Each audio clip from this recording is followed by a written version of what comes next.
Alliance War, Season 45, War 7, for Loki is facing the Celestial Avengers, C.Av. I'm going to get to bring Miguel, and of course that means I need to bring his jockstrap in for the Wither synergy, and then I'm going to reach deep, deep, deep into my bench of old amazing champions, and I'm going to pull out my rank 4 Corvus Glaive, which always means that you're going to get to see at least one really super fast fight. That's what Corvus is good for. But let's go ahead and jump into it. And we're going to start off on path 3A. First up, we have a Man-Thing. Man-Thing doesn't have armor, so this is pure diversity placement. Miguel, obviously, even though he's not global, he doesn't gain any buffs, he's going to destroy this Man-Thing. So we'll just speed up this fight as much as we humanly can to get through what is a very, very simple and safe assignment.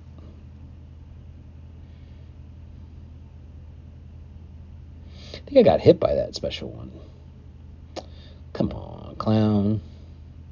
All right, next we're going to move on to a Shuri. This is another diversity placement because Shuri also doesn't gain armors.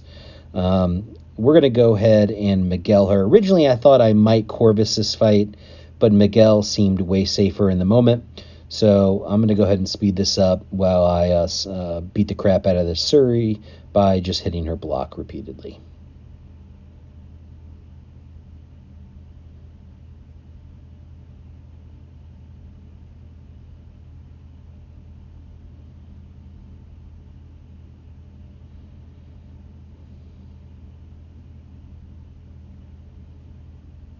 What a boring video. Golly.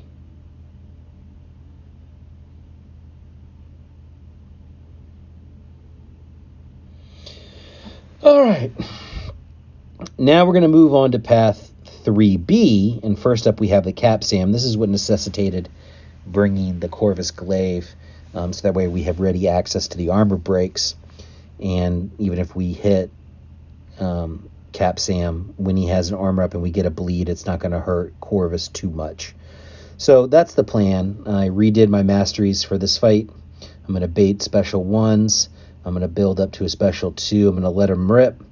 Not quite enough to get to a second special 2, but that's okay. We'll just bait more specials, keep doing medium light, parry, make sure we have the armor breaks, get up to another special 2, and we'll go. I wanted to get a parry off before I threw this second one. Again, not quite enough to get back there. We're going to have to end up throwing a third special 2 in this fight. Trying to bait the stupid SB1. This is not the fast Corvus fight. Who doesn't love being back in the corner? And when you're back in the corner with Corvus, might as well go ahead and collect some power. Finish it off with the striker. Oh, God, what a miserable experience. All right, now here's the fast fight, because now I have a 2-charge Corvus.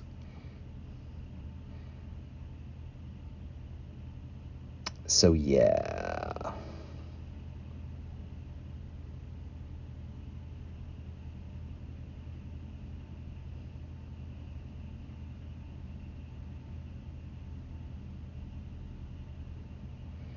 Yeah, 16 seconds. See, that makes up for it, right?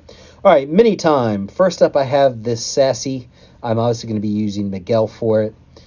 This Sassy has the root mechanic. It's the old node 23, and so we just want to just beat the crap out of Sassy, and that way we never have to worry about the root. So this is not a Miguel style. This is just playing the game.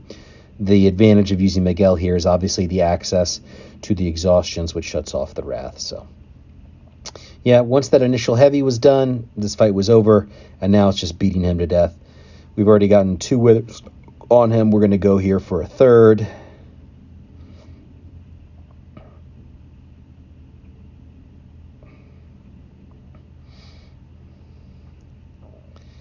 Just doing as much damage as I can. We should get this fight done in about less than a minute. Not bad, Miguel.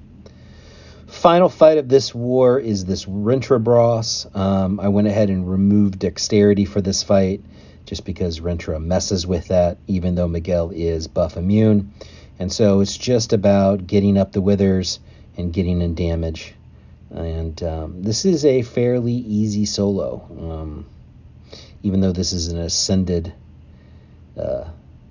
Rentra, my Miguel is also ascended, boosted to the 9s. And yeah, just taking the openings when I get them. Make sure to heavy counter his SP1.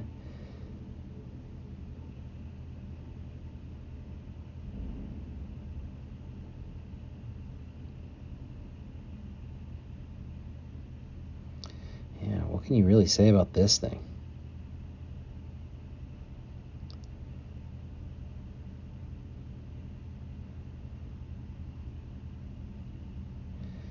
There we go. Rentra dead. Alrighty. So, 4 Loki did go on to win this war. Congrats to us. Good job by me.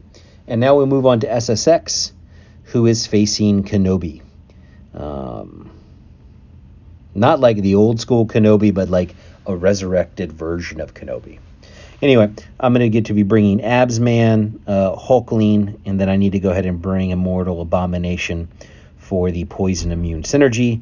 Because, yeah, that's what Absman does. All right, so predictably, we're going to be on 9A. These goofballs in KenOB decided to put a Terrax on 9A. If that wasn't an invitation to use Carl, I don't know what is. So I'm going to say this fight is 22 seconds. Let's see here.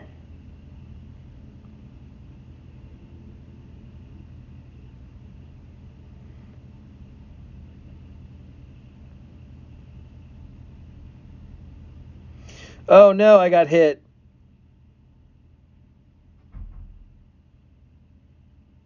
And it's 24 seconds. Gah! I was close. All right, next up we have the Mantis. This is the rank 2 7-star. Thank God I don't have to use Iceman to do this fight anymore. I can go ahead and use my big Carl. I think this Carl is ascended.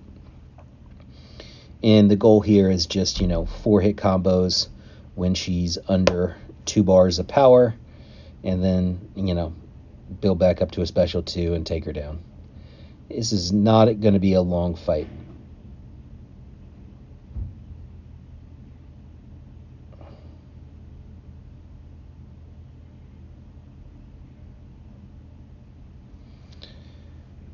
I can do full 5-hit combos now. She's above 2 bars, bait the SP2, go ahead, use my striker. Then I can heavy cancel into the SB2, and that's all she wrote from Mantis. So much easier than using Iceman. All right, path 4B. First up, we have here a Hercules. That's a interesting placement. Yeah. Anyway, Absman. I went ahead and went in Magma because I guess why not? Uru would also have been fine. I don't know. All right, next we have an infamous Iron Man on node 31. This node is the biggest pain in the ass node in all of War, and we're just going to be using Hulkling. And I'll go ahead and speed up the fight because this is not a difficult fight here. There are much worse placements on this node than an, infamous Idum. So it's just long because of that stupid regen. I'm going to take some chip damage because of the power stings, but whatever. Oh, and it also helps that I got hit by that special too. Good job, clown. But this fight is over. And I think that... Oh, yeah, dude, that's right. I did have a mini this war. I had a Korg. We're going to go ahead into this fight in Magma form and just beat this Korg to death as quickly as we possibly can. This is on the hazard shift node, so obviously all those debuffs are just fueling the magma form and my damage. Look at that. Look at that full dex of the SP1 and then parry yourself. That's, yeah.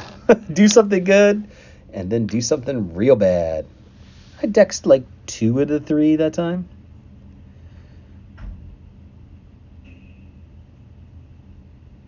There's a full dex. Look at me. Like a real player. And then immediately, you know, attack into the unstoppable. Good job, Clown. Anyway, SSX did end up beating the zombie KenOB, and no deaths for Clown. So good job by me. I'll see you in the next life check.